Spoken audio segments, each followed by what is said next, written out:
Hello, I'm the HEMA Reviews guy, and today I would like to do a different sort of a video. I would like to start helping people to learn how to handle a longsword properly. Now, what I will say in these videos is not the absolute truth. There will be some interpretations, but that does not mean that these are the only interpretations. What this series of videos aims to do is to provide a reference point for someone who cannot find a group or who would like to do some extra work by themselves at home.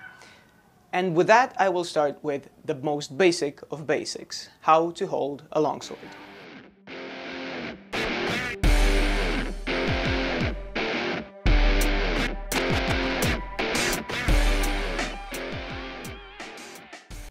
First, grip the sword at about the middle of the handle and grip it as tightly as you possibly can, as if you want to crush it.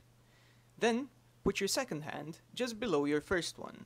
Also with this, squeeze as tight as you possibly can. Use all your barbarian might. Now, having done this, never do it again. No. Seriously, never do it again. The correct way of holding a sword is to grip it very lightly, but not so lightly that it could fall out of your hand. Imagine as if you would want to put the index finger over the crossguard, but hold the sword like that, just below the crossguard.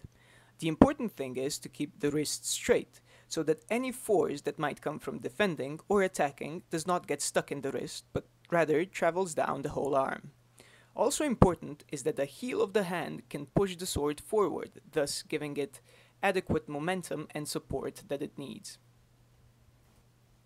The backhand should rest on your pommel, giving you a good lever for your strikes, as most of the strength in your strikes comes from the backhand and not from the front. It should also grip the pommel so lightly that if you turn the sword with your right hand, you do not need to loosen your grip on the pommel to actually turn the sword. You can also hold the sword just above the pommel. This provides you with a small counterweight to your strikes. The two grips should be interchangeable and fluid. One of the most important aspects in German longsword is the ability to shift your grips. More specifically, from the regular handshake grip to the thumb grip, as you can see here. The thumb grip means that you put your thumb on the flat of the blade, thus providing it with extra support. The crossguard should be at about a 90-degree angle to your hand, and the wrist should still be straight. You must be able to do these transitions quickly if you are to be a capable swordsman. When you hold the sword correctly, you will notice that your thumb and your index finger form a slight V on the handle of the sword. The wrist is still straight. You will know if your wrist is not straight when it will hurt after repeated striking and defending. This of course has some leeway to it, let's say around 15 degrees to either side.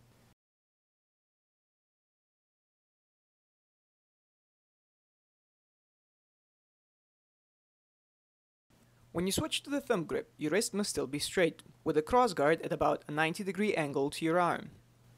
You should be able to do this quickly, as it will enable you to do all the Meisterhauen from the Lichtenauer tradition of fencing. Thank you for watching. I hope you have found the video useful.